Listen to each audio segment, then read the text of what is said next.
Não gosto de anunciar série de mensagens, mas estou tendo uma experiência de falar sobre o fim dos tempos, irmãos. E hoje eu quero falar, e até intitulei de propósito, o Fim dos Tempos 2, a única certeza sobre este tema que todos têm que ter. Abre a tua Bíblia aí, e há uma probabilidade muito grande de no próximo domingo estarei ministrando aqui ainda sobre esse tema e falando da realidade vida pós-morte. Mas preciso muito da confirmação de Deus para isso, por isso não gosto de anunciar. Talvez pregarei, mas o Senhor me coloca em algumas situações, algumas vezes assim, de mudar e eu obedeço. Mas olha só para esse texto de 1 Coríntios 15, 24 a 26, para pensarmos sobre isso, a única certeza. A Bíblia diz assim, Paulo está usando o capítulo 15 de 1 Coríntios, e parte desse capítulo ele vai falar sobre o fim dos tempos. Mas eu quero falar especificamente sobre esta realidade aqui. Então virá o fim, quando ele entregar o reino a Deus, o Pai, depois de ter destruído todo o domínio, autoridades e poder. Pois é necessário que ele reine até que todos os seus inimigos sejam postos debaixo dos seus pés. O único inimigo a ser destruído é a morte.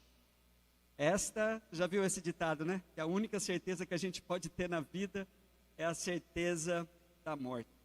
A Bíblia traz uma informação sobre a morte muito interessante, quando a apresenta como sendo o salário do pecado. A consequência de sermos pecadores é a morte. A Bíblia vai dizer isso em Romanos 6, 23, porque o salário do pecado é a morte, mas o dom gratuito de Deus é a vida eterna em Cristo Jesus, nosso Senhor. O pecado, queridos, nos deixou muito frágeis. O homem é um ser muito frágil, causado pelo pecado.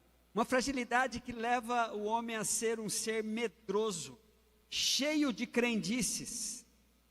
E uma delas, tantas crendices, a maneira como enfrentar a morte. E é interessante, queridos, ultimamente nós temos vivido essa realidade. É interessante também você levantar a sua voz, um clamor ao Senhor. Tem acontecido algumas mortes trágicas no nosso município, e seria muito bom os crentes se preocuparem com isso, estar orando sobre este assunto. Mas, em um dos últimos velórios que tive, eu estava percebendo assim, como nós tentamos, consolar as pessoas com a nossa crença. Uma delas é assim, ele está num lugar melhor, ele está descansando, e a gente tenta meio que algo, não chore. Gente, não tem como não chorar diante de uma realidade chamada a morte. O próprio Cristo chorou, mesmo sabendo que Lázaro haveria de ressuscitar, no capítulo 11 de João. A Bíblia diz, e no Novo Testamento, o menor versículo do Novo Testamento, Jesus chorou, João 11, 34. Então é interessante, queridos, de que a morte vai causar isso. Tentar falar para as pessoas não chorarem. O apóstolo Paulo também, ele traz uma informação sobre como ele também encarava a morte. Os grandes homens da Bíblia nunca, assim, espiritualizou para que você não chorasse, não. Na verdade, a gente tem que chorar mesmo diante da morte, porque o próprio Cristo chorou. O apóstolo Paulo, preocupado com a saúde de Epafrodito, ele diz lá em Filipenses capítulo 2, versículo 27, ele diz assim, e de fato Epafrodito, falando de Epafrodito, esteve doente, quase à morte, quase que Epafrodito morre, mas Deus se apiedou dele, não somente dele, mas também de mim, para que não tivesse uma tristeza sobre tristeza. Então a morte vai nos trazer tristeza, esta que é a única certeza que devemos ter, quando vamos pensar nessa questão de que está muito à moda agora, a questão do fim dos tempos. A Bíblia vai chamar pela primeira vez, no texto que lemos hoje, só aqui, apresentar-nos mais um dos nossos inimigos espirituais. A Bíblia fala de dois inimigos espirituais. Um é Satanás, e o outro, aqui pelo apóstolo Paulo, ele fala que a morte é o único inimigo, o último, melhor dizendo, o último inimigo a ser destruído. Então nós temos aí o primeiro, que é Satanás, que apareceu lá no Éden, e o último inimigo a ser destruído, que vai ser vencido de uma vez por todas, é a morte. Logo depois de Deus estabelecer toda a sua justiça aqui sobre a face da terra. E é interessante que no meio de tantos a maneira de se consolar diante dessa realidade que a morte nos traz, eu encontrei esse versículo que seria muito bom. Isso tem me consolado, irmãos. Isaías 57, versículo 1 fala que muitas vezes a gente não para pensar. Olha o que a Bíblia diz: o justo perece e ninguém pondera sobre isso em seu coração. Homens, pessoas piedosas são tiradas e ninguém entende que os justos são muitas vezes tirados para serem poupados do mal. Sabe que isso tem me consolado diante de pessoas que eu gostaria muito que não tivesse partido? Fala assim, a Bíblia fala sobre isso. E mais uma vez, para a gente lembrar, para não falar assim, então Deus está poupando muito poucos, porque quem tem ido não é tão justo assim.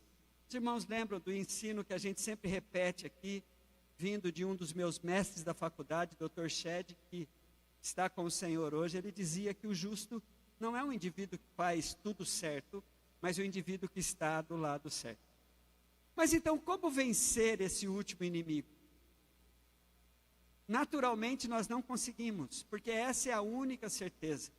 Irmãos, lembra que eu disse na semana passada, domingo passado, que todas as gerações que têm um conhecimento da palavra de Deus, todas as gerações que nos antecederam, todas as gerações, tinham uma expectativa de que aquela fosse a última geração. E a nossa geração não deve ter uma outra expectativa, de que nós estamos vivendo a realidade dos últimos tempos. O hino 112 do cantor cristão diz que os sinais da sua vinda já se mostram a cada vez. Então não dá para negar isso, que os sinais da vinda de Jesus estão cada vez mais reais. Mas, irmãos, na verdade, nosso grande desafio é nos consolarmos com o que Deus diz, que ninguém sabe, está próximo, mas ninguém sabe nem o dia nem a hora. O nosso papel é estarmos preparados. Mas precisamos então vencer sobrenaturalmente, espiritualmente, o último inimigo. Sem Cristo não é possível. Só em Cristo é possível vencer o último inimigo, que é a morte. Cristo vai dizer para nós, em João 11:25, eu sou a ressurreição e a vida. Aqueles que creem em mim, ainda que esteja morto, viverá. Então, só em Cristo a gente vence a consequência da morte biológica para vivermos a realidade da vida eterna proposta por Cristo. Abra a tua Bíblia em Filipenses capítulo 2. Acompanhe comigo deste capítulo da carta de Filipenses, os versículos de 5 a 11, de como nós só é possível olharmos para o que Cristo fez por nós e crermos nisso e vivermos essa realidade. A Bíblia vai nos desafiar no versículo 5 com essas expressões: seja a atitude de vocês a mesma de Cristo Jesus. A Bíblia vai dizer que, embora sendo Deus, não considerou ser igual a Deus. Era algo que devia se apegar, algo que devia apegar-se, mas esvaziou a si mesmo, vindo a ser servo, tornando semelhante aos homens, e sendo encontrado em forma humana, humilhou a si mesmo, e foi obediente até morte, e morte de cruz. Olha que coisa maravilhosa, irmãos, que nós devemos ter a mesma atitude de Jesus. Por isso Deus o exaltou na mais alta posição, Ele deu o nome que está acima de todo nome, para que ao nome de Jesus Cristo se dobre todo o joelho nos céus e na terra, debaixo e debaixo da terra. Toda a língua confesse que Jesus Cristo é o Senhor, para a glória de Deus Pai. Amém, igreja? Vamos glorificar ao Senhor por isso, aplaudindo nesse momento?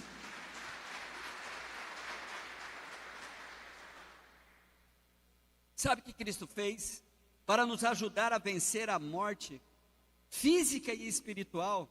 A física é inevitável para a maioria de nós, se o Senhor prolongar mais a sua segunda vinda, mas é uma possibilidade de muitos de nós aqui sermos testemunhas oculares da segunda vinda de Jesus, não experimentarmos a morte biológica.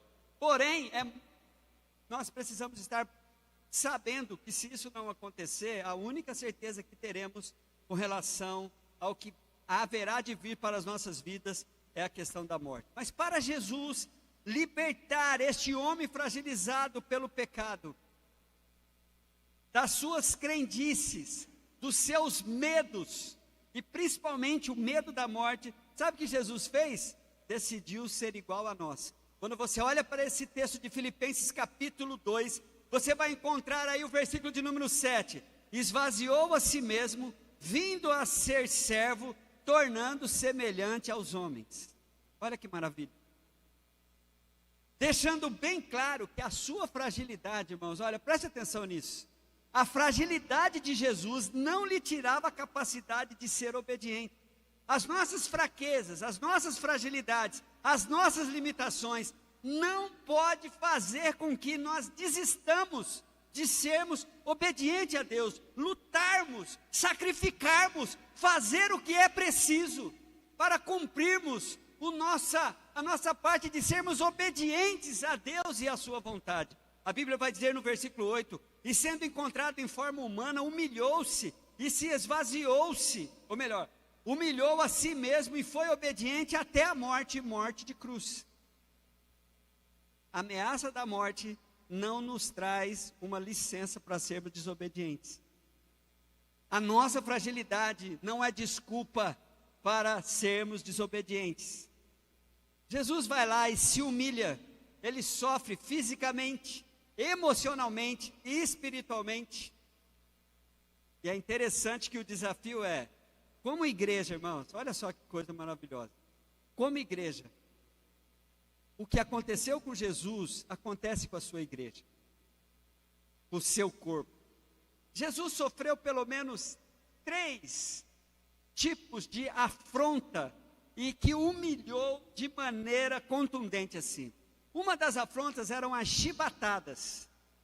Jesus sofreu fisicamente chibatadas.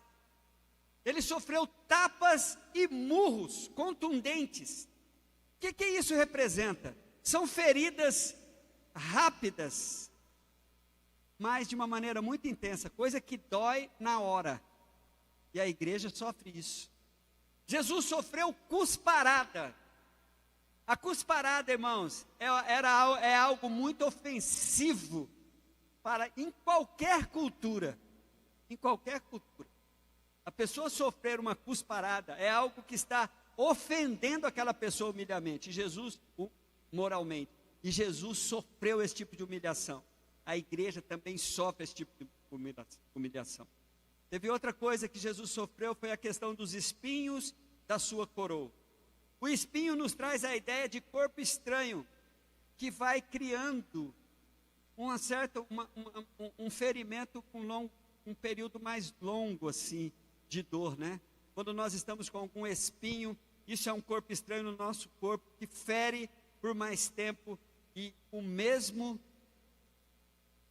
a igreja está exposta a esse tipo de coisa. Sabe por quê?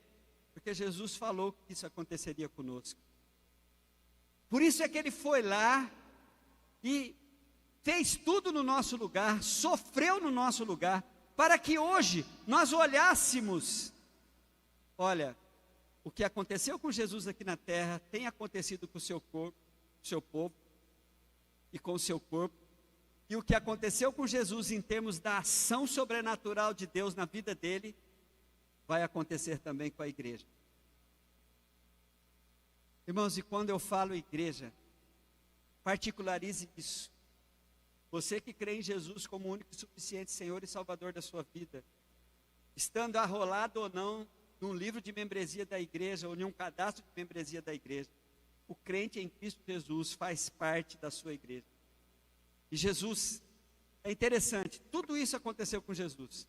Mas olha só que coisa maravilhosa.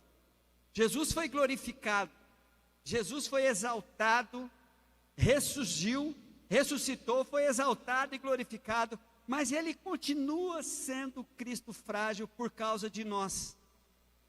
Por causa da presença natural do seu corpo aqui na terra, continuamos sendo esses seres frágeis, que podem receber todo tipo de ataque.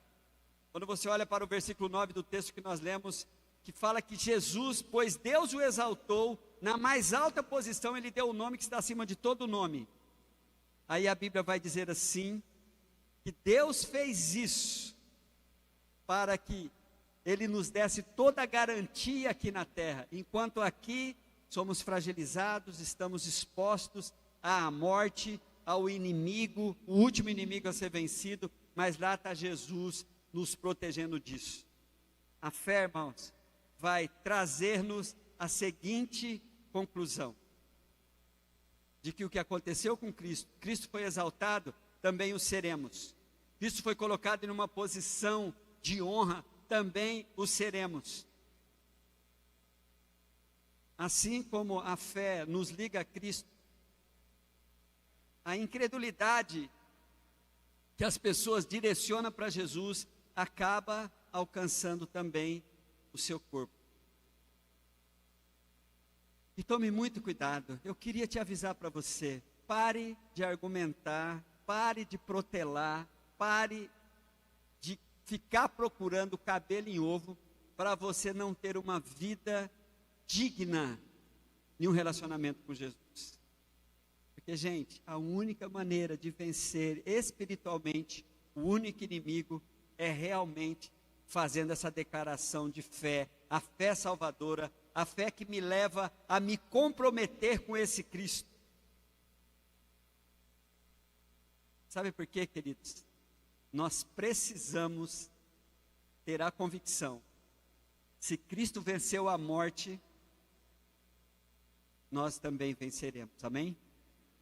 O que aconteceu com Cristo vai acontecer com a sua igreja. Quando a Bíblia diz, no versículo de número 10, coloca diante dessa situação, para que ao nome de Jesus se dobre todo o joelho. Dois tipos de joelhos estarão se dobrando diante de Jesus: os voluntários, os que estarão fazendo isso glorificando, sem nenhuma dificuldade de se ajoelhar e de glorificar a Deus, de levar o seu rosto no pó. Mas tem muita gente que vai querer ficar em pé, mas uma força sobrenatural vai fazê-lo ajoelhar na marra. Ele vai estar ajoelhando com medo, ele vai estar ajoelhando angustiado, ele vai estar ajoelhando de outra forma. Que esse não seja você, que diante daquele que todo joelho se dobrar, quando chegar esse dia, que você faça isso vibrando e não sofrendo.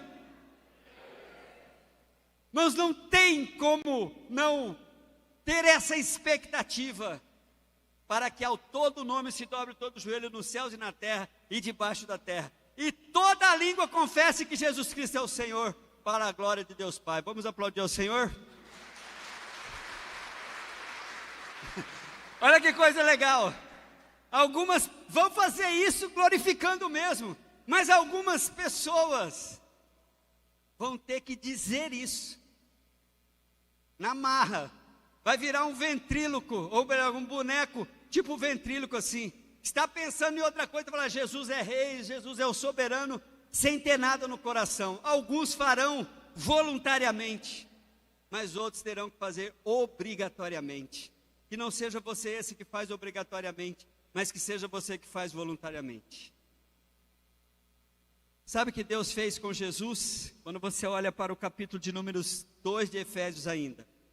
Volte a sua visão lá para o versículo de número 6. Deus, capítulo 2 de Efésios. A Bíblia então vai trazer essa realidade. O já e o ainda não. Olha o que a Bíblia fala sobre nós, gente. Deus nos ressuscitou com Cristo e com ele nos fez assentar nos lugares celestiais em Cristo Jesus. Você acredita que sobrenaturalmente, aqueles que já venceram o último inimigo, de uma forma maravilhosa, você precisa se posicionar nisso que a Bíblia está falando ao seu respeito. Sabe por quê, irmãos? A Bíblia diz que antes de Cristo nós estávamos mortos nos nossos delitos e nos nossos pecados. Mas agora Ele nos ressuscitou com Cristo e com Ele nos fez assentar nos lugares celestiais em Cristo Jesus. Mais uma vez eu quero repetir algo que sempre ensinei para essa igreja. A expressão em Cristo Jesus é repetida mais de 160 vezes na Bíblia, no Novo Testamento. Isso é uma chave de interpretação. Em Cristo, quando você está em Cristo, coisas sobrenaturais acontecem na sua vida, mesmo que a sua consciência não alcance isso. Mais de 160 vezes essa expressão aparece na Bíblia, para mostrar nas eras que hão de vir, a incomparável riqueza da sua graça. Estou lendo Efésios 2, de 6 a 10, acabei de ler estou lendo o versículo de número 7, demonstrada em sua bondade para conosco em Cristo Jesus. Só aqui 2 vezes. Pois vocês são salvos pela graça por meio da fé, isso não vem de vocês, é dom de Deus. Não por obras para que ninguém se glorie, porque somos criação de Deus, realizada em Cristo Jesus. Só aqui, 3 vezes em Cristo Jesus. Para fazermos boas obras, as quais Deus preparou de antemão para que nós a praticássemos.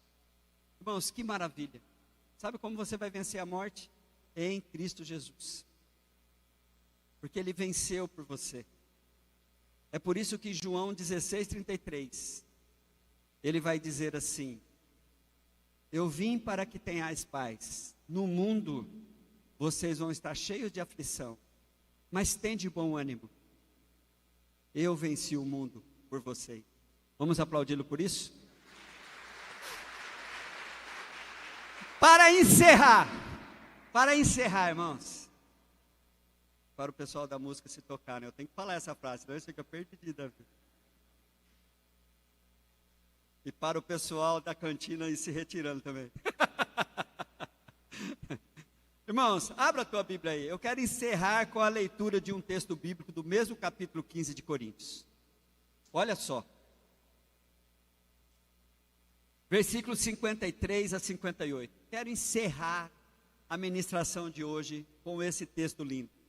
Porque convém, olha, vencendo o último inimigo. Quem venceu o último inimigo vai ser alvo dessa atuação sobrenatural de Deus em sua vida.